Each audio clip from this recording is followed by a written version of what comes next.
The Accidental Entrepreneur is brought to you with the help of our sponsor, AWeber, the world's leading small business email marketing and automation service provider.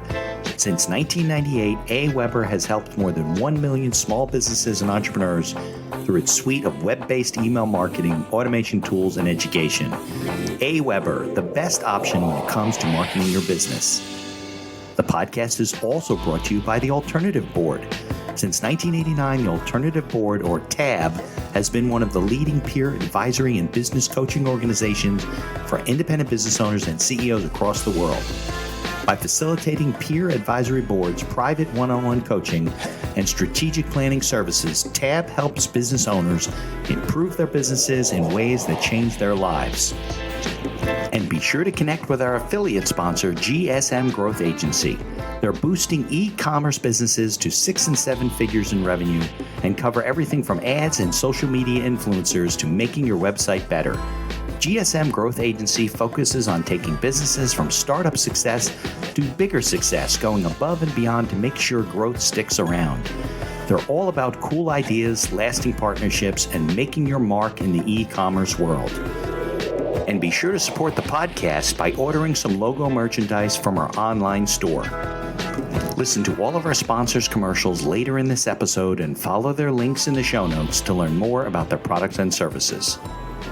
I got really into like natural products and stuff. So I started creating these natural like body scrubs that my husband and I would go around and sell them at different farmers markets and trade shows and like just markets, because there's tons of those in Florida.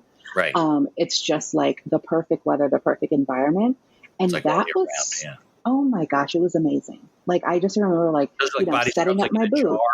And they had different ingredients and you use them in the shower? Essential oils, all that good stuff. So we had like, a line of these, and they were just so popular. I don't know if it was because, you scrub up real good and then, it just makes your legs and your arms feel wonderful when people are getting like beach ready, or pool ready, since we're all in Florida. But we did that so well, and that actually covered our expenses. And we were like, holy shnikes, like we are actually just running a business, and like we're not working for other people, and it's paying for us and 4 kids to live, by the beach in Florida. It was really cool. That was really, really cool. Nice. And I think some of the natural products and stuff you can do, like, you don't need like a chemist to do it. No. Crazy co-packers and stuff like that. Yeah, right. So we just concentrated on things that we used that were, easier to make. And we had like body butters that were whipped. Right. I mean, it was pretty cool, but I just loved it. You got to design your whole little booth, and people would come, and it was called Skin Smoothies.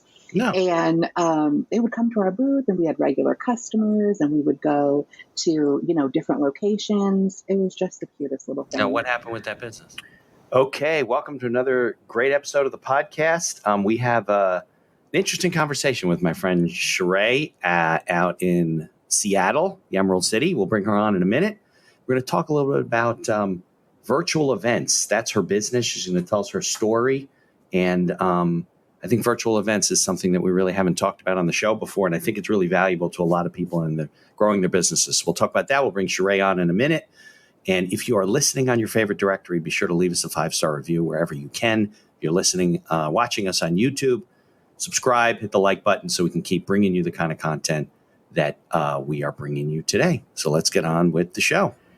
The information provided in these episodes is for entertainment purposes only. It is not a guarantee of success or to be construed as advice of any kind. You should always seek advice from local licensed professionals before making any decisions. The dictionary defines an entrepreneur as a person who organizes and manages any enterprise, especially a business, usually with considerable initiative and risk. People often start a business without much choice, perhaps due to a job loss or just being dissatisfied at work, and they come up with an idea they just know can be successful. They become entrepreneurs by accident. That is to say, their success or failure happens by accident, not with intention. My name is Mitch Beinhacker. I'm a corporate attorney and a business advisor. You're listening to The Accidental Entrepreneur, my podcast about how to achieve success on purpose, not by accident. Join me, along with our monthly guests, where we share our knowledge and help you get a hold of your business. And now on to today's episode.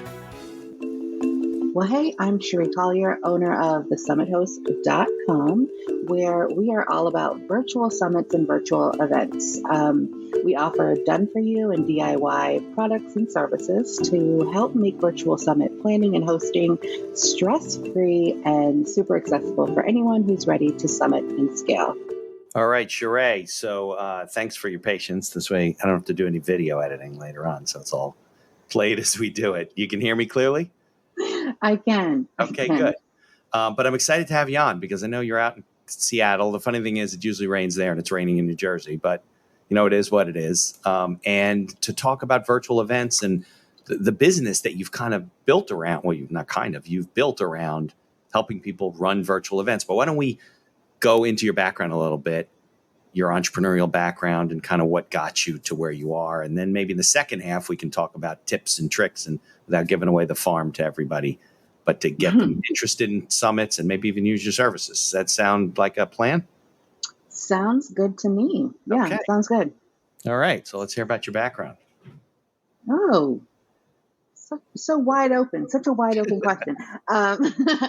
Okay, well, yeah, thank you so much for having me here. My name is Sharee Collier, and I'm all about virtual events at this point in life, but I'm actually more about just entrepreneurship, diversifying my income, and really just finding creative ways to make money online. And this all kind of stems from my mother was an entrepreneur. So I just kind of watched her as I was growing up. She had like this internal like fire, this internal drive.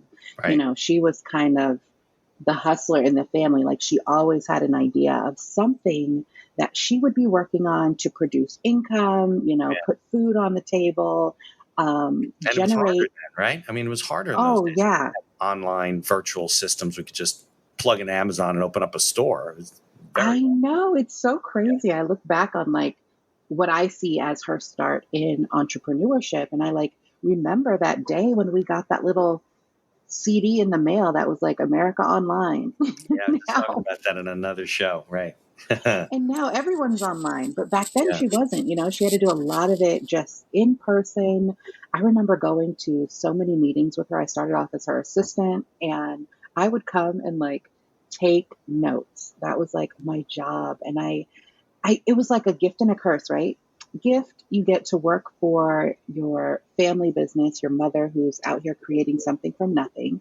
You get to see this woman who has raised you, like build up this business. And it was very inspirational. But it was also quite boring to sit there and take notes in these meetings that I didn't really have much, interest around it, or at least I thought I did it because she was all about marketing. And I was like, you're like, really, what do we need that for? How old were you? It's not really my thing. I worked for her like fresh out of high school. So from like 17 to like 20 something. Yeah. You're like, this is stupid, Mom. What am I doing this for? I know, you just want like a cool job at like a hair salon or a cool mall job. And here I was working for my mom's marketing company, but she was building it and she needed like a team of people she could trust because it was growing and she had all these clients and I would spend hours sitting in her home office and that grew over time to what that looked like. But in the beginning, it was me and her in like the smallest bedroom of her house. And what did you do? Sharee, was she was helping other businesses market? Is that what it was like a marketing agency almost? She would come up with their whole, integrated marketing campaign and she would run that for them. She would create websites and create brochures. And then we got into a little bit of the event planning and I just loved it. And I would like take that piece on for her, take that off of her plate. So excuse me, once we got into a little bit of that, it definitely piqued my interest a little bit more into like, what's my role here? Right. Like when you started seeing it work for people, is that? Because I was like, oh my gosh, this is so creative. This is so crazy that she. Okay, you need a drink? That's live TV for you. And hold on, you muted. Hopefully you can edit all this out, but if Yeah. not, it's okay, guys. Yeah, it's all right. It's live TV like that. It's all we're doing So this as we go. I just thought it was incredible that like she came up with this idea to create her own marketing company, and then she was actually making it happen, and she had like real people. And at first, I gotta be honest, and I get this now from like other people in, life and in my family or whatever, where they're like, they call it like your little business, or, Right. she does, a little bit of this or something like that. So we definitely, because me and my sisters would downplay what she was doing because we didn't Right. understand it. Yeah. And looking back on that, I'm like, oh my gosh, why did we do that? That was so horrible, because she was so amazing and is still amazing, and just inspired me to go down that same path. Like I literally went down the same path of creating a business that I just kind of pulled out of the air from nothing. Yeah. Yeah. No, it's like she's changing your life and you didn't know it at the time, nor could you appreciate it. Right. I mean, that's what's amazing. My dad was like that. He was in sales. He was always showing me stuff, dropping things on my desk to read. But in those days, see, I'm older than you. So in those days, when I had a couple of businesses, I would do things locally, like make fishing rods or string people's tennis rackets and stuff. But I couldn't do it online. I couldn't like advertise because it was just local. I would put up little signs on the little, the telephone poles and stuff like that. And people would call me and then they drop the racket off. But it was different. But, when you see your parents do it, it becomes like, oh, I can do that, as opposed to hearing about it, reading about it in a newspaper. And you're like, I can't do that. It's different when you grow up around it. Because I've had conversations with people and they say, I never like thought I would be an entrepreneur, or I didn't know anything about, starting my own business. And that was never the case for me. Right. And there's so many people now that have their own businesses, and some of them, you're right, they're side hustles. They have a job and they're doing these things on the side. Some of them are really, either they lost their job or they were so dissatisfied. They're like, forget this. And they're going at it. So do you remember what the first business was that you started? Oh, it was a lemonade stand, definitely. So this was early on, right? This was before her marketing company. It was a lemonade stand with my sister and like a few friends in our neighborhood. Yeah. And I remember I had like $20 and I felt like super rich. And I was like, oh my gosh, we should start a lemonade stand. I have this $20. Let's go buy, some sugar and some lemons and like, the supplies. So I went with my mom. We bought those supplies. We set up this table, and then we ended up making, a good amount of money. We made more than the $20 that I had just spent. Profit. There you go. Yes, it was so amazing. And then everyone was like, oh my gosh, maybe it was like $100. They were like, wow, we get to split this, 5 ways. And I was like, hold on, guys. I got to get my 20 back here. First, Exactly. So that was like my first move as like an entrepreneur or a business owner with the idea. And I'm like, wait a second, I have to get my money back first. Yeah, and then we can split up the profit. Right.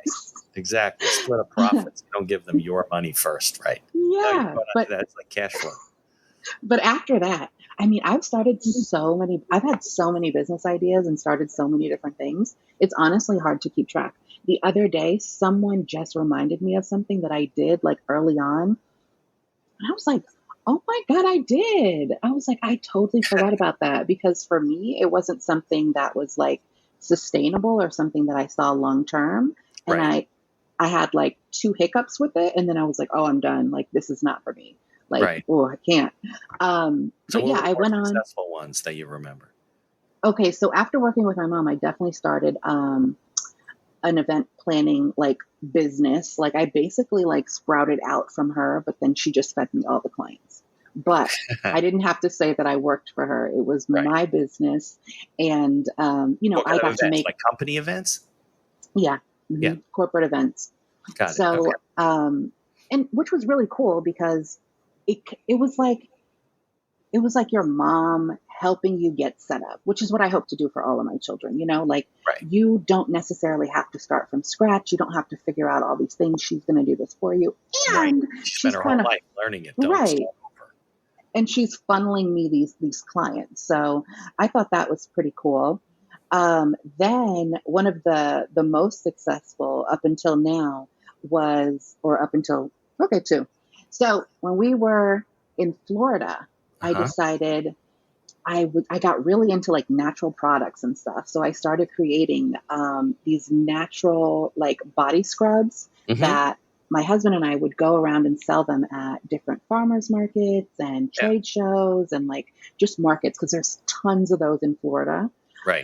It's just like the perfect weather, the perfect environment. It's And like all that year round. was, Yeah. oh my gosh, it was amazing. Like I just remember like, Those are like body scrubs, setting up like in my a jar, booth. like, and they had different ingredients, and you use them in the shower. Yes. Got it. Yeah. Yeah. Essential oils, all that good Yeah. stuff.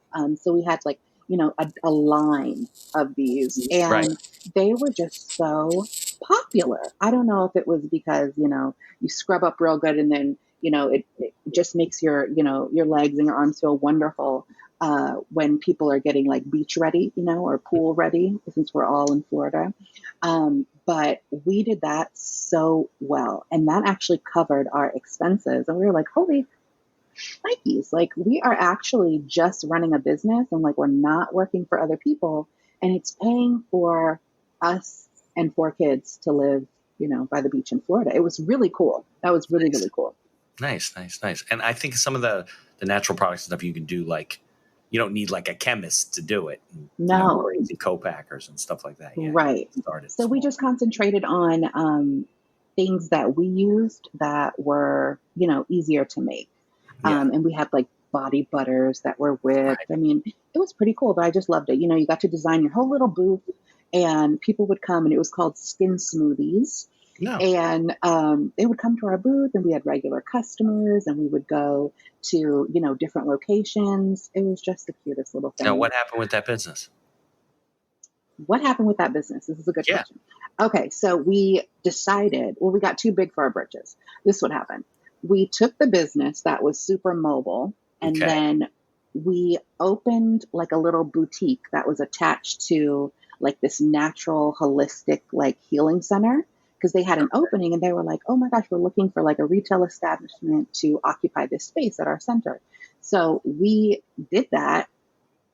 And then neither one of us wanted to sit there all day and keep those doors open, but we could not afford to hire someone. And I was like, oh, why did we do this? Like brick and mortar is not our No. space. We Right. don't want to do this. Like we should have just, kept with the pop-up shops and, selling it online. So that's kind of what happened to that. But we tried to transition, right? Because we were like at this place, and this kind of goes into the next part of the story, but we were at this place where we were like, just kind of looking for something different. We Yeah. were like doing the same old, it felt. And that's when we moved to Florida and started this business of, doing these products. We were like sitting around one day in like a suburban neighborhood in Georgia. And we were like so young. And all our neighbors were like much older than us. Like everyone had their stuff together. Like we were like this super young family. And we were just like, why are we doing this? This is so boring. Like, what else are we supposed to be doing right now? Like, what else is there?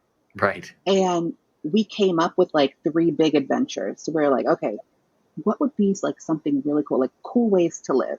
So we were like, okay, we've never lived like right by the beach. So we could definitely find like a little beach house to rent to where like the backyard is the beach. And that would be super cool. Then we were like, oh, it would also be cool to live on the water. So if we could learn to sail and live on a sailboat, that would be amazing. Yeah. And then third, we were like, or, we could also just buy an RV and travel around. Yeah, and I've always we wanted could to do do that. Yeah. That would be amazing. So we started with the simplest of all 3, which was just buying or just renting the place by the beach, which we loved. And we did that. And then we came to Georgia and we tried this little pop-up shop and we were like, we don't like this. And we decided like just off of those 2 things, like living by the beach, we realized wasn't really for us. Once the first tropical storm came through, Yeah. You're like, oops. everything flooded. Oh. It was horrible. And we were like, oh, this isn't for us. And that actually led into that establishment in Florida, right? Or that brick and mortar place. Mhm. And we were like, I think, if we don't like living by the water, and also there was an incident where the kids were swimming with sharks, and I was like, oh no, this Swimming isn't with for us. sharks. Like little sharks that people were like, oh, that's okay. They don't really bother you. They're They cute. don't bother you. And I was like, absolutely not. Like, this is so concerning. That is so funny. So we realized we're not really water people. So the sailboat was out. No need to learn how to sail because we won't be, purchasing a sailboat or anything like that. So we said we should do the RV. So we bought an RV and we renovated it.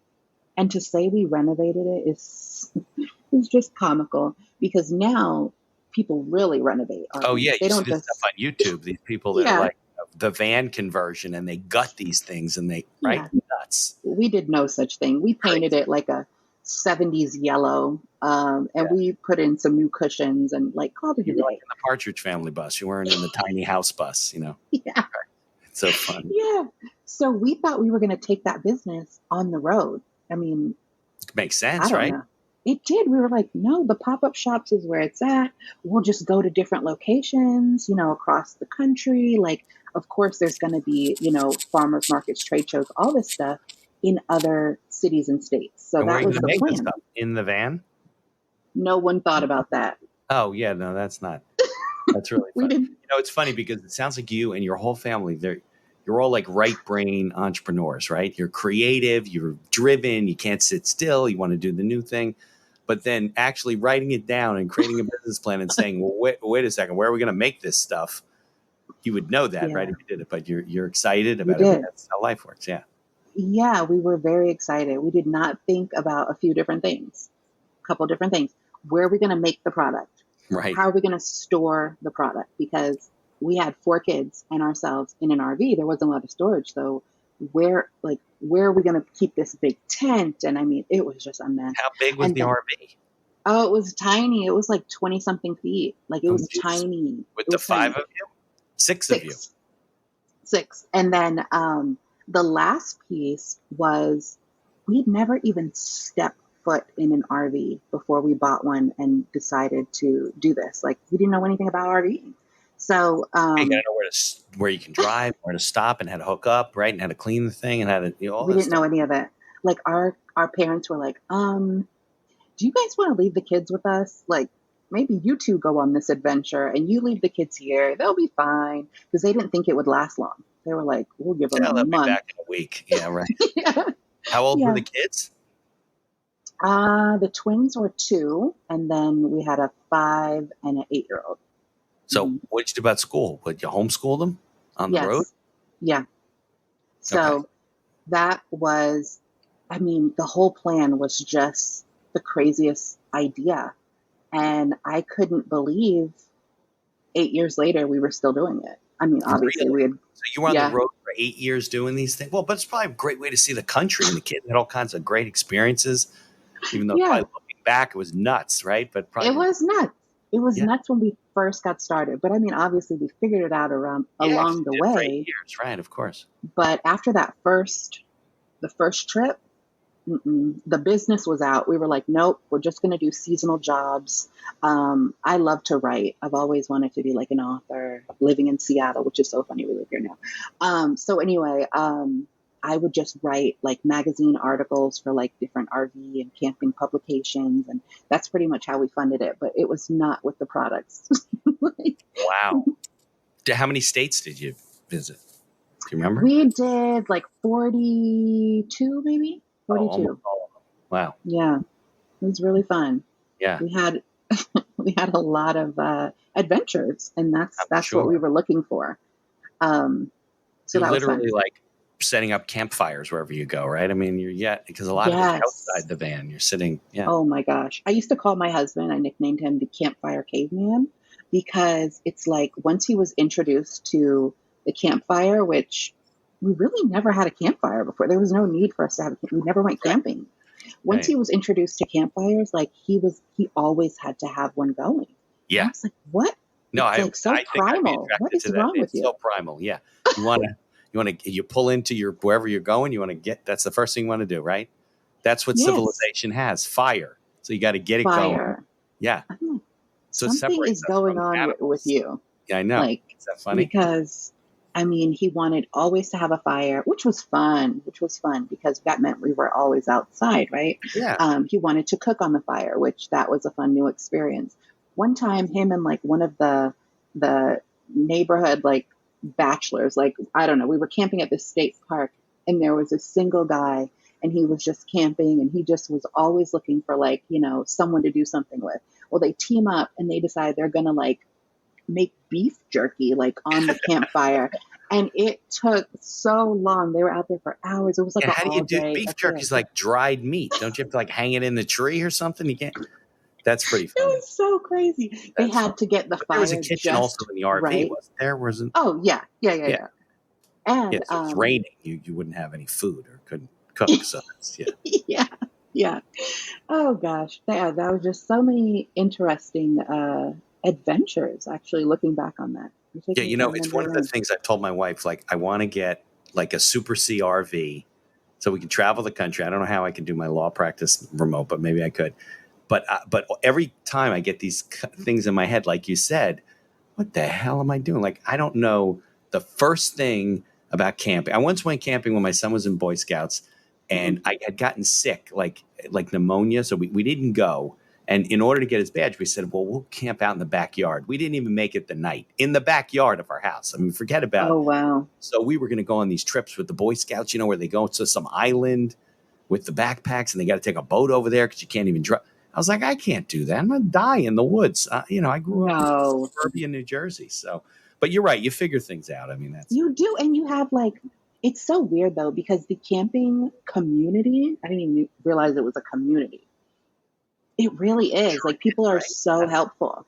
Yeah, there's a whole network of campsites and people, and right nowadays you can follow them online and connect with all these people.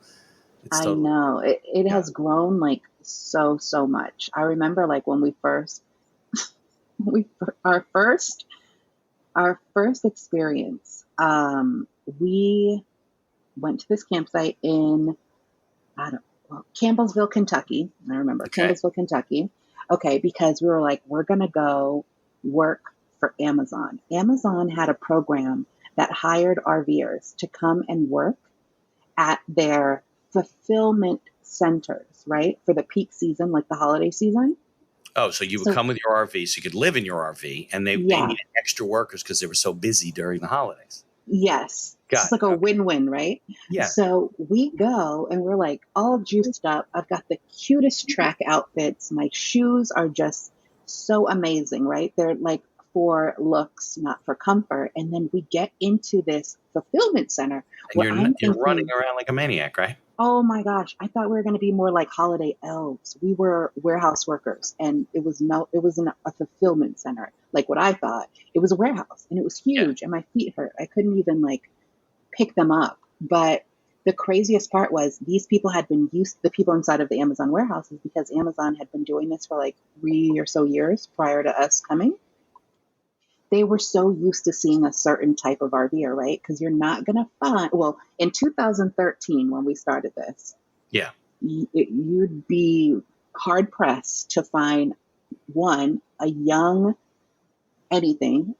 person out there RVing full time, like someone who was young with family, and then like a young Black couple or a Black couple at all. So when we showed up, everyone had questions. And this was like in the Midwest?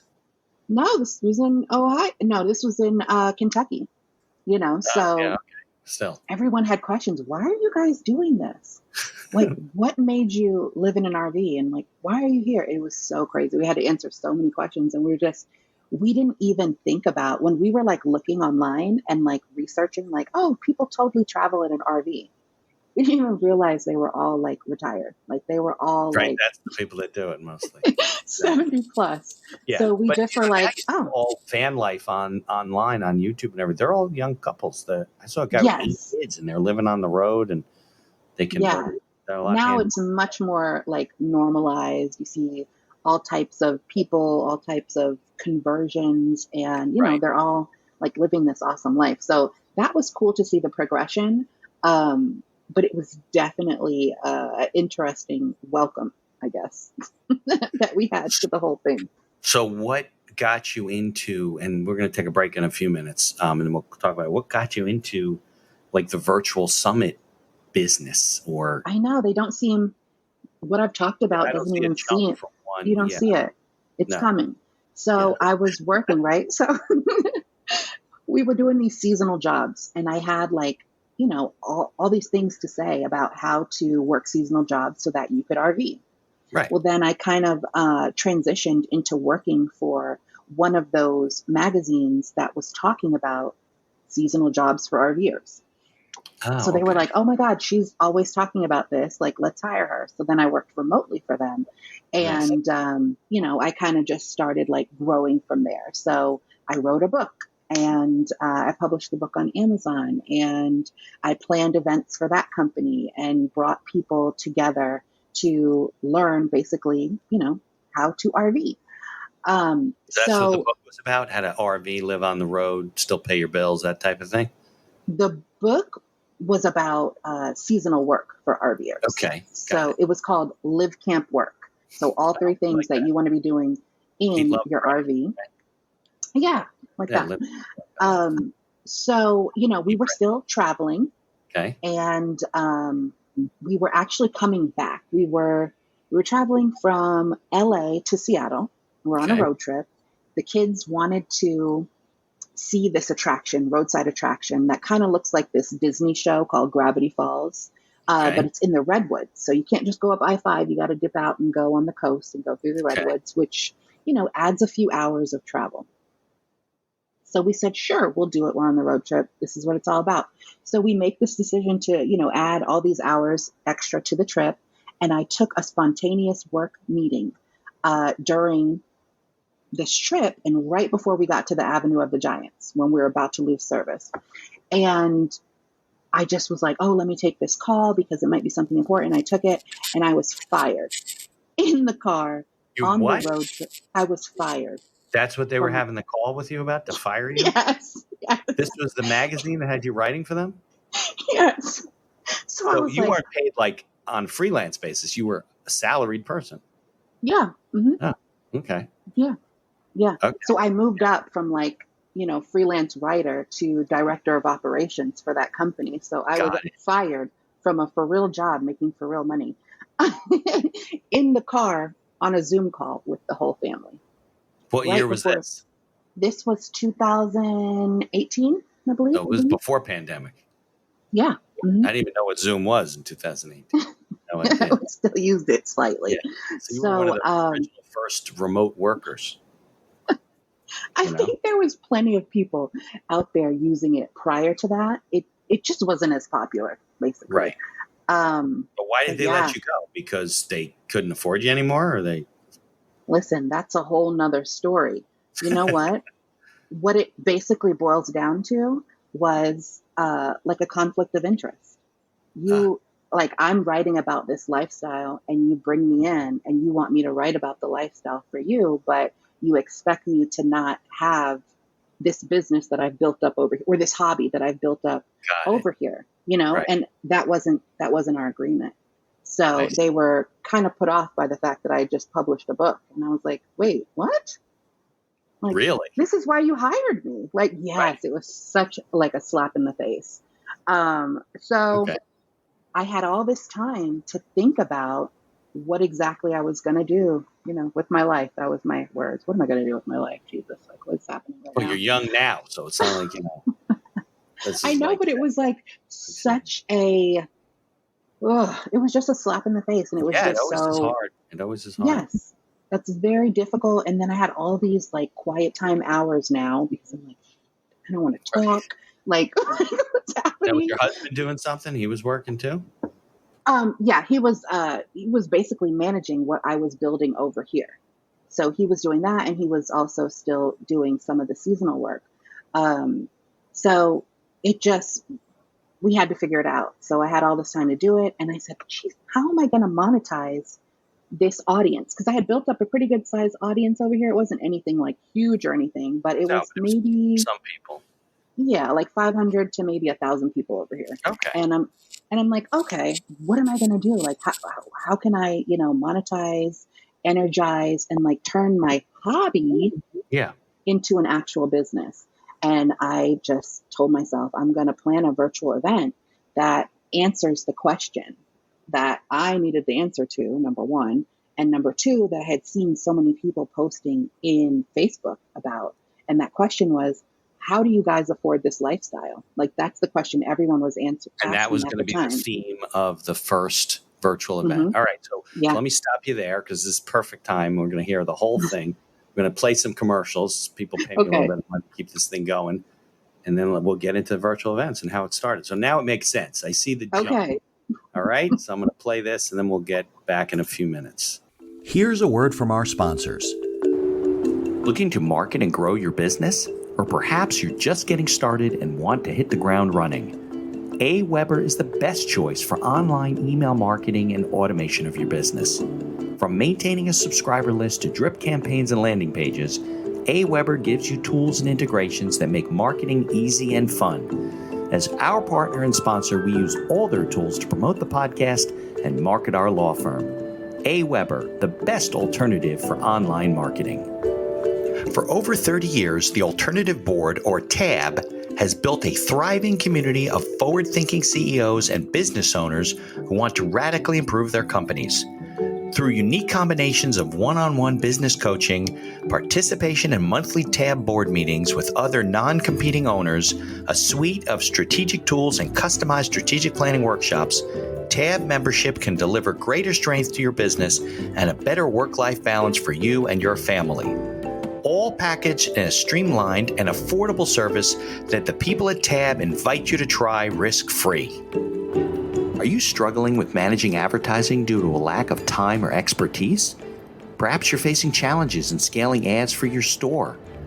Are you feeling lost when strategies have no success? GSM Growth Agency is your reliable partner in overcoming these business challenges. Feel the impact of collaborating with a team dedicated not only to short-term goals, but also to building long-term partnerships and achieving sustained success. Embark on an exciting journey to redefine the possibilities of e-commerce and create a legacy of unparalleled excellence.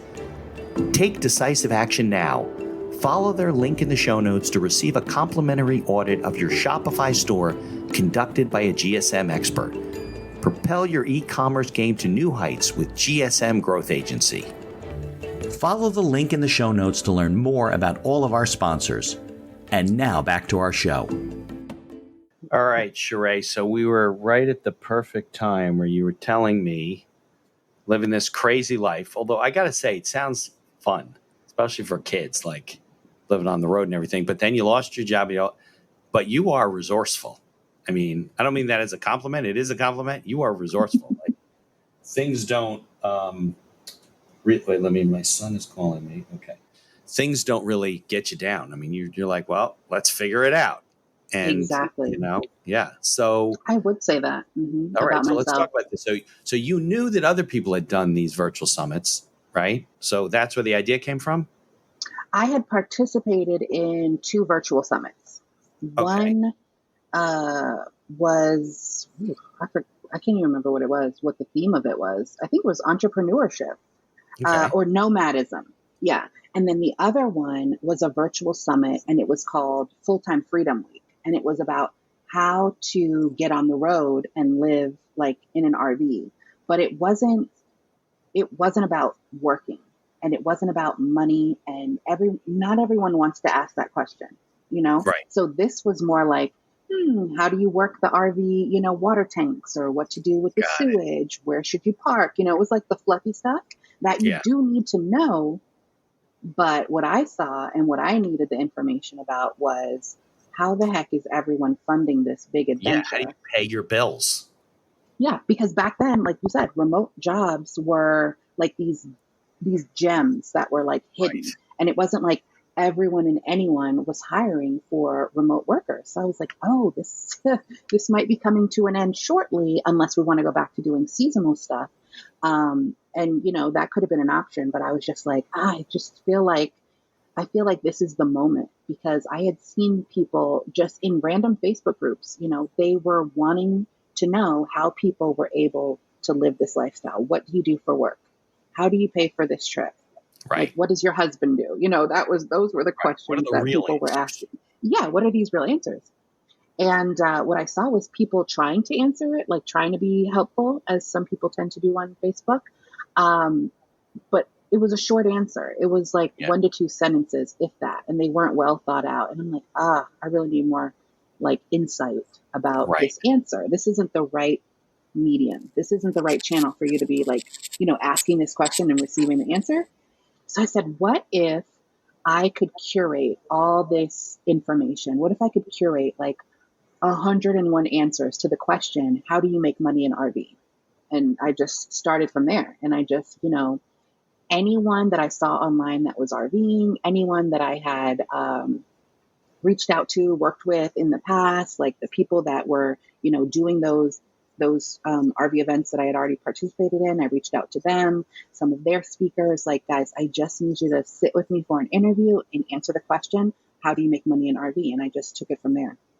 Got it. So that allows you to create content for the summit, because what you're really selling is information, right? Because you're Yeah. not going to have like a room with booths where people can buy. I guess you can do that virtually, but yeah. And that's how they make their money, right? You get the attendees who come to listen, get the information, and then hopefully you get sponsors and people that want to buy tables and show their stuff, right? But virtual is a little different, right? Or is it the same? Well, it can be. Okay. It can be a little of the same. So for this one, I just listen. I had never planned a virtual event. Never planned a virtual summit. I didn't really have a whole ton of resources because I was like, well, I'm holding on to every dollar that I have because I'm not going to, put my family into debt or, shorten our adventure trying to do this event, because what if it doesn't work? So I went very lean, and I was like, okay, everything's going to be pre-recorded. I'm not buying, Zoom webinar so that I could be out here, doing these live classes or anything like that. I did purchase a virtual summit platform called Hey Summit, which I love. I've used them for like 13 out of like 15 events so far. And I just said, you know what, I'm just going to host the event, like the people attend through that site. Yeah. Mm-hmm. Okay. So I hosted my videos. I needed someplace to host the video. So I was very lean. I was already hosting videos on Vimeo. I just kind of upped my plan a little bit and, got that extra storage. So I hosted the videos on Vimeo, and then everything linked inside of the Hey Summit platform to create a website. Okay. So, you would have speaker profiles. I'm talking to this speaker about this topic, and then their topic would, present itself as a talk, and we would link the video. And then at a certain day and time, that video would go live. So I did it as a 5-day event. So Monday through Friday. And then I did hourly sessions. So from 8 a.m. to maybe 1 or 2 p.m. in the afternoon, every hour on the hour, there was a new session going live, but it was actually pre-recorded. So it was going live. It wasn't on demand. You had to go into the room, so to speak, and watch it. Correct. If you wanted to attend for free, because I love to do things for free, but I realize, I'm an entrepreneur and my goal here is to make money. So I always have a free ticket, but I always have a paid upgrade. So you could attend the entire thing for free. Okay. If you wanted to attend. Where you have the base program is free and then they can upgrade, or? Yeah. Okay. Mm-hmm. Okay. Yeah. So they could just register. The only thing it cost you was your email address and your name, and 2 seconds to pop it in. And you got access to the full event, and you just attend whatever you want when you can make it. Well, I allowed people to watch presentations for 24 hours for free. So, if something aired at 8, then you had until 8 a.m. the next morning to watch it. And it just went like that the whole day. If you wanted extended access, plus I think I had some note sheets and an event binder with some information and things like that in it, then it was an upgrade. And I sold the upgraded ticket at different levels. Did you want it for a month, a year, or a lifetime? Which the lifetime was definitely a misstep, because now I always have to keep that content there. Exactly. Yeah, you don't think about it. You'll be like, oh, great, if they'll pay me, I don't care. But then you got to deal with it for the rest of your life. Yeah. So I never do the lifetime anymore, but I do the year plan, because I think it gives people enough time to like pick it up and put it down and then pick it back up as many And do a times lot as of you people want. upgrade? I mean, Yeah, I think you'll see, like for my events, I see between like 15 and like 18.5% of the people who register upgrade to one of those paid tickets. So if you have thousands of people registering for these events, then, you know, you can make a substantial amount of money directly from ticket sales. You right. also have Now, other you opportunities. said you had like 500 to 1,000 followers, something like that. So that was your initial mailing list, right? Mm-hmm. And then it grew from there. Like as people registered, you obviously captured their email address and then Yeah. grew the list So from for the there. first event, we had, I don't know the exact number, but we had over 5,000 people register for that event. Really? Like it was like one of my greatest ideas. Like to do that event was one of my greatest ideas. And It you was only had a list incredible. of 500 to 1,000, and that grew to 5,000 attendees? Yes. Yeah. Because all of the sponsors and I had sponsors for the event as well. Oh, how'd you Some get of those? those, I just reached out. I'm like not one of those people who's shy about reaching out for, Yeah, like I pitching got that. someone. If I have an Right. idea, hands down, I think it's an amazing idea and I want to share it with you and I want you to be part of it, I'm going to ask you. Yeah. So I just reached out. Being confident So, and convincing people is a skill.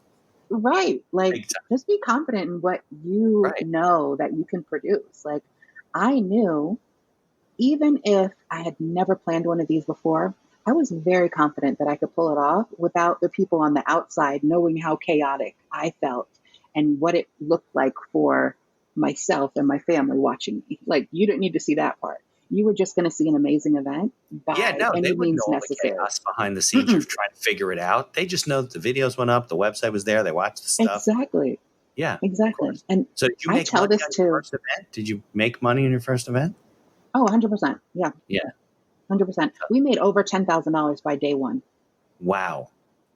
Yeah. And by day two, because everything was pre-recorded, and I mean, the only thing I really had to, like, I made it so easy on myself, right? By doing everything pre-recorded and just taking care of day one. I had a ton of emails. So I had to, go through all the support emails because it really wasn't that many things like this in the RV space. There had only been 2 previous events, and this one was so large and Right. like stately that people were like, oh, and I did things differently, so there were some questions. So I had to answer all these questions. But by day 2, I mean, I clearly did something right because I took off and I went on a field trip with like 4 other RV families and like, I think it was like 17 children, 6 In parents. person? Yeah. Yeah. And I just handled it from my phone as we were touring, downtown Seattle and, having fun with the kids. Cause Yeah. I was like, I'm not going to miss out on this opportunity to take my kids out with all these amazing people and experience downtown because I've got business stuff going on. Like, this is why I want to do it. And I was like, if I'm in a position where everything's running smoothly and all I need is my cell phone, then this is amazing. Like, this is the life that I want to There's no create. rule So that say you got to be behind a desk working in a job. exactly. Right. I said, no, I can do it from the cell phone. And I didn't even really need to do much. I think there was just a few more emails that came in. And, as the kids were, over, at the playground or as we were eating lunch, I would just boop, boop, boop, boop, boop, respond to those little emails, and it went great. So I reran that event one other time, and we did end up increasing that. So we got 6,000 people the next time. And then I went on to produce like over a dozen after that. For yourself? For myself, yep. I actually had a couple people that I actually produced their events for. Okay. I did one event. This one I had a couple partners on. The first time we ran it, I had 2 partners. And we ran an event called the RV Family Summit because just like people want to know how you afford it, they want to know how in the world you can do it with kids. Right. How do you first get everyone on board? How do you pack all these kids into an RV? And how are you not like driving yourself crazy? There's a lot of things that go into that. So we said, let's break that down and do an event just for families. So that went over amazingly. Like, that was incredible. And then the second year, one partner, she went and did like this incredible trip like she spent like 5 months, I think, in Europe, like backpacking with all 4 of her children, right? So she did not do the event. It was just me and one other partner. And instead of like, just rerunning what we had or, scaling things back, we brought on like a big sponsor, shout out to Camp Spot. And we were able to host like an event that was 3 times bigger than what we had just hosted, because with their sponsorship, we were able to have our main event, which was 100% virtual. Anyone across the country could attend. Okay. We also chose 3 of their campgrounds, one on the East Coast, one on the West Coast, and one in Texas. So 3 different time zones. And we hosted in-person events at the same exact time at all 3 of those campgrounds. So you were each in a different location? No, we didn't even go to any of those. We had a host for each one of those events. Really? Yeah, we never left home. Like, no. See, I think, and I know you're going to tell me I'm wrong. So I know I'm wrong when I say this. So I'm going to say it anyway. It seems that you were like in a niche, right? That really worked for this type of stuff, because you have people who are on the road, right? They're not going to like go to the local gymnasium and watch you, right? Because they're traveling and they want to do it from the road. And and niching down obviously works, right? People say, oh, I want to do business with everybody. Well, that doesn't help you. You were very specific. You had a very narrow marketplace, but it was big enough for you. And you had this audience of people, and you knew that these people had the same problems that you had. Like, how do you do this? And what do you do? So what I'm curious is, have you done this for other industries, and what industries you think would do well with virtual summits for their business? Well, first, before I answer that, I will say, yes, I had an initial niche of RVers. Right. And I planned that first event about how to make money.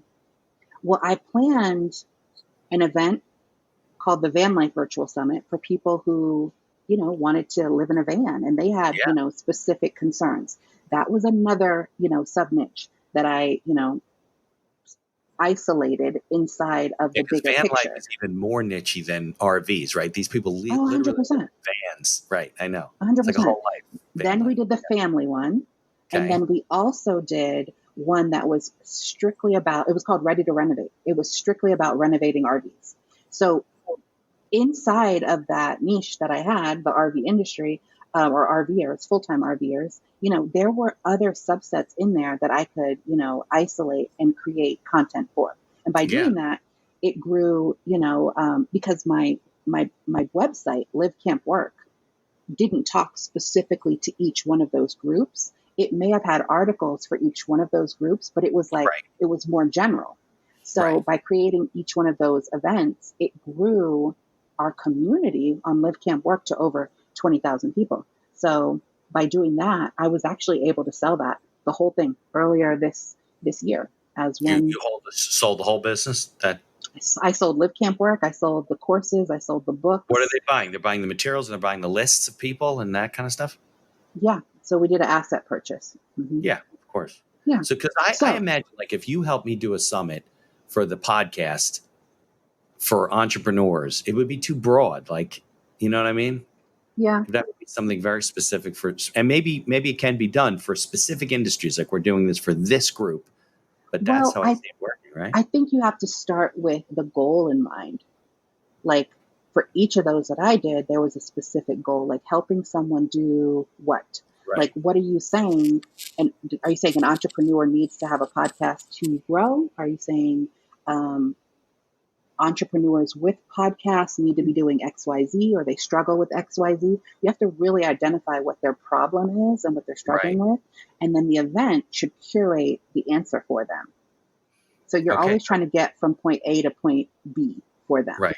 So good piece of advice. If somebody's thinking about doing something like this, they should first identify what the problem they're solving for people. Not just like sharing information isn't enough. Because you won't get enough of a following. It won't be. You had hot topics that people are like, I have to know that. I want to know how to fix my van up. I want to know how in the world do you live, don't drive yourself crazy with your kids, or how do you pay your bills on? I mean, those are 3 huge hot button issues for RVers. But I do think virtual summits, virtual events, whatever you're going to call it, a conference, whatever.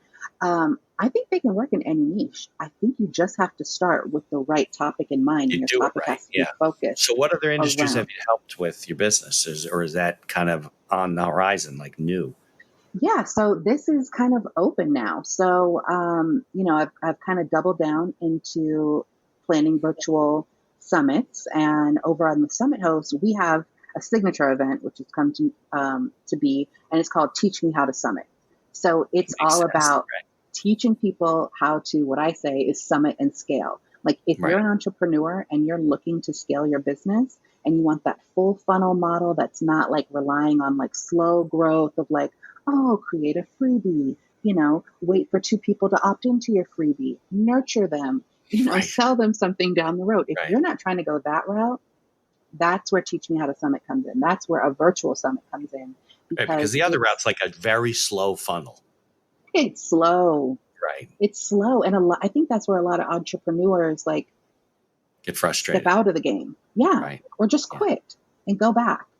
Or start something different, because I was just telling my daughter this the other day. We went to the plant store and she showed me this beautiful begonia. She has to have this beautiful begonia. So we drive over there to get it, and we get there and it's like this big. And I was like, this is not the picture you showed me. And she said, oh, Mom, it takes a while. It takes years to get to that level. And I was like, I do not want to sit around for years waiting on this plant to grow. Like, I like instant results. Right. Please don't show me the end result if we're going to be starting from this. Like, show me this. It's going to be a year and a half from now, and I got to watch this thing grow. Absolutely not. So I think that's where a lot of people go wrong. You set out with like this idea, this amazing idea, right? You had it. It's great. And you start to build it, listening to all the gurus and all this expert advice.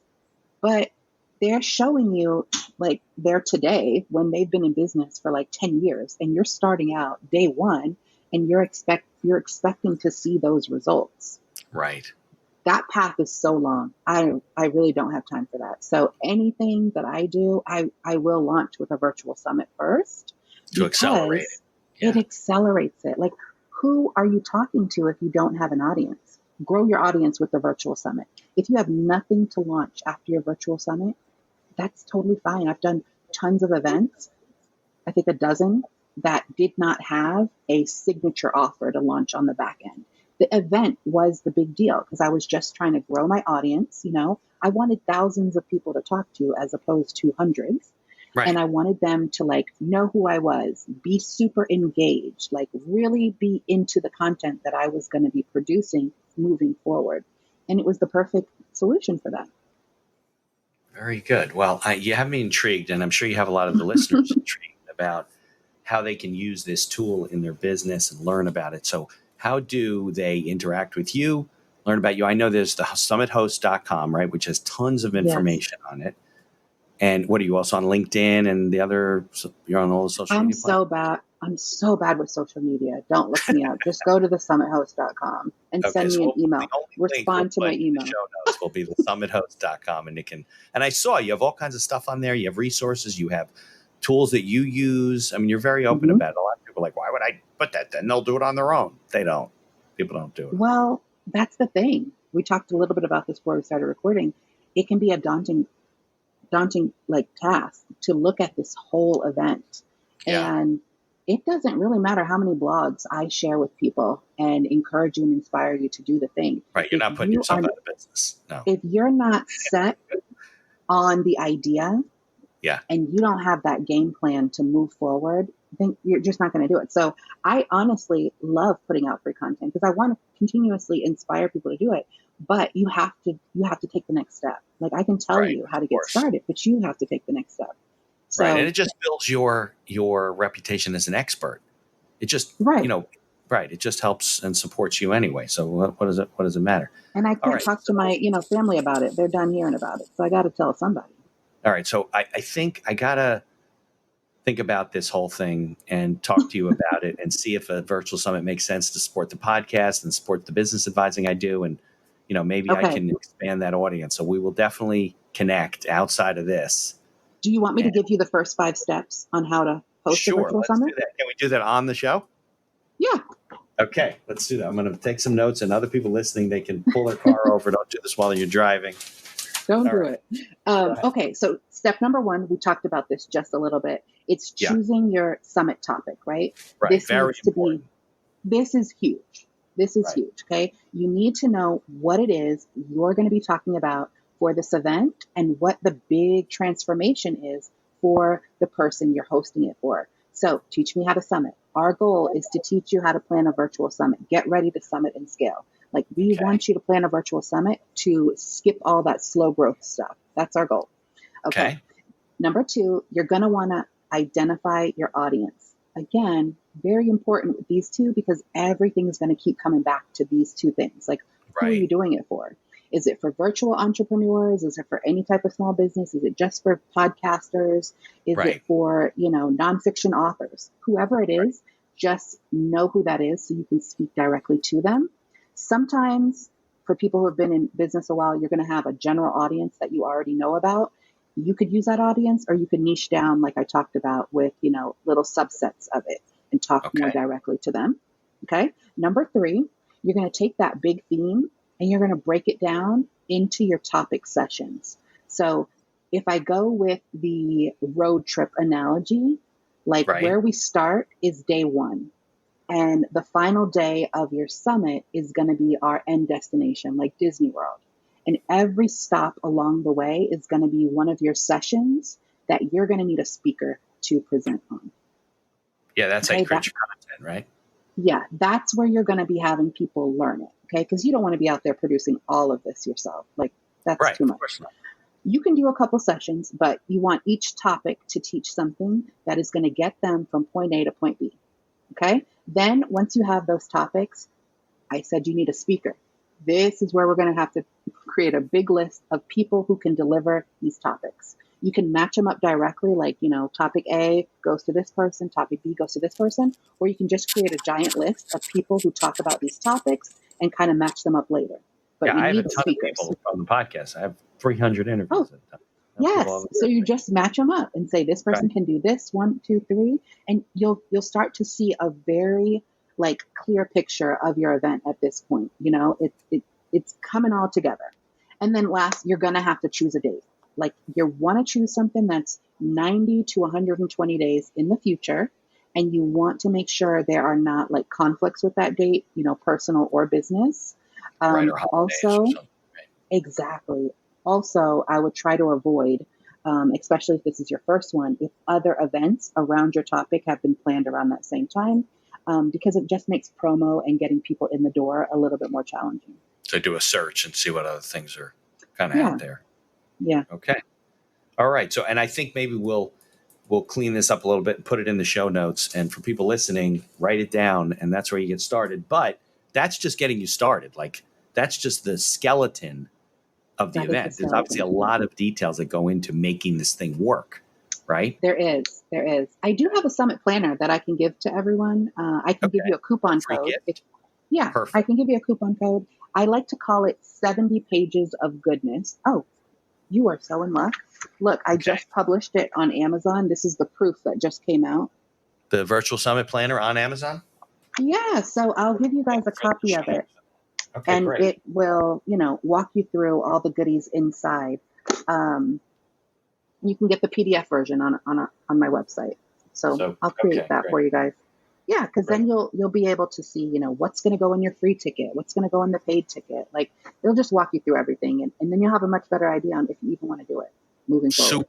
I love free gifts for the listeners. That's always awesome. Okay, awesome. This was fun. All right, Sharee, I can't thank you enough. And stick around a little bit. This is, phenomenal, because people have asked me about things like this in the past. I've seen one person do a virtual summit. I don't know how they put it together, but it's just a lot for people. And I think it's really valuable for people who are trying to do things online, who want to be mobile, and even if they're not mobile, it's the kind of thing that they can start to expand their marketplace and through a virtual summit. So I can't thank you enough. Let's play the closing credits and stick around. All right. Thank you. Thank you for listening to this episode of The Accidental Entrepreneur. Opening and closing music written and performed by Howie Moskovich and made to order music. For information about Howie and his music services, please follow the link in our show notes. If you like the podcast, please tell others about us. You can find us on Apple Podcasts, on Amazon Music, Spotify, Google Podcasts, and most of the other podcast directories. If you like what you hear, please leave us a 5-star review and feel free to share our episodes on social media. If you have any questions or comments, ideas for the show, or you'd even like to appear as a guest, reach out to us by email at info@beinhackerlaw.com. The Accidental Entrepreneur is hosted by Mitch Beinhacker and produced by Beinhacker Law. If you'd like to learn more about our business and legal services, you can find us on social media or visit our website at beinhackerlaw.com. Thanks for listening, and be sure to subscribe to our feed to be notified of all future episodes.